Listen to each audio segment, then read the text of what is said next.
Hello बच्चों, let's read this question. The question says a direction in the following questions the assertion and reason have been put forward. Read the statements carefully and choose the correct alternative from the following. Option first, both the assertion and reason are correct and the reason is the correct explanation of the assertion.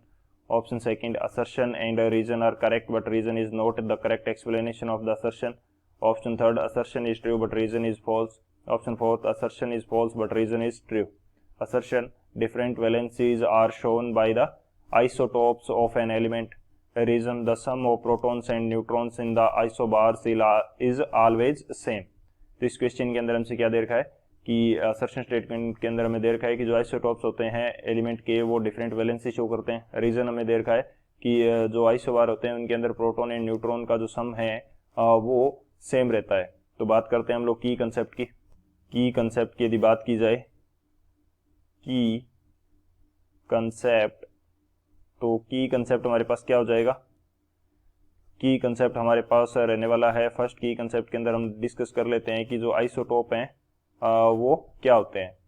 So isotopes वो species हैं जिनके अंदर हमारे पास number of या बोल सकते हैं atomic number same होता है, या बोल सकते हैं कि नंबर ऑफ प्रोटॉन सेम होता है. सो species with same number of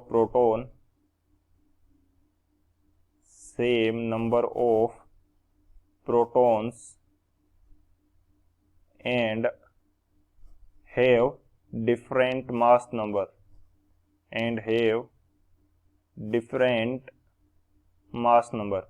इनका क्या होता है कि एटॉमिक नंबर सेम रहेगा और मास नंबर जो होता है इनका वो क्या रहता है, डिफरेंट रहता है. इनको बोलते हैं आइसोटोप. सेकंड यदि मैं बात करूं यहाँ पे तो वो मेरे पास क्या हो जाएगा, आइसोबार्स की हम बात कर लेते हैं. आइसोबार्स क्या होते हैं, इनका मास नंबर सेम रहता है और इनके जो नंबर ऑफ प्रोटॉन्स हैं वो डिफरेंट रहेंगे. Species with same mass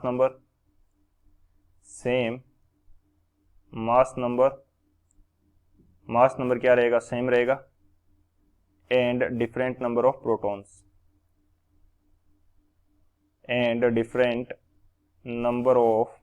protons proton का जो नंबर है वो क्या रहेगा, डिफरेंट रहेगा. तो ये दो हमारे मेन की कंसेप्ट हो जाएंगे. इन दोनों की कंसेप्ट की हेल्प से इस क्वेश्चन को सॉल्व करते हैं.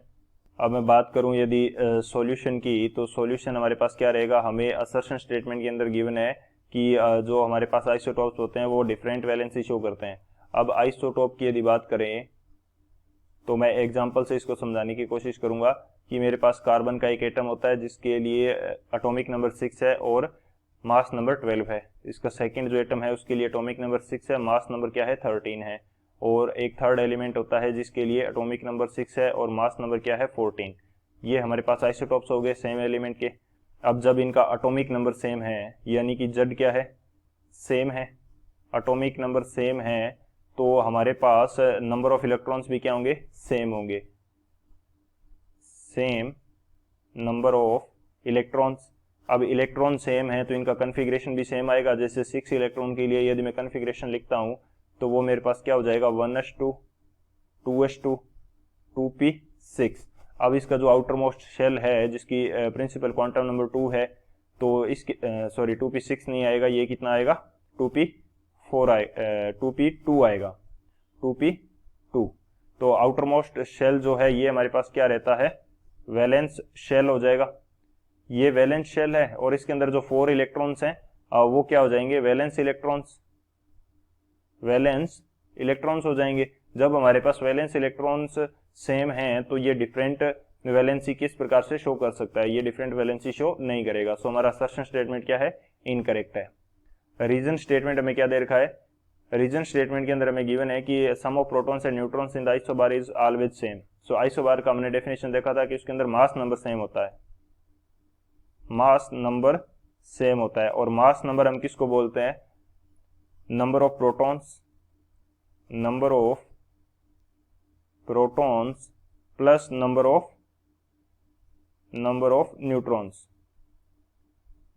नंबर ऑफ न्यूट्रॉन्स को हम क्या बोलते हैं, मास नंबर. जब हमारे पास मास नंबर सेम है तो इन दोनों प्रोटॉन और न्यूट्रॉन के नंबर का जो सम है वो भी क्या रहेगा, सेम रहेगा.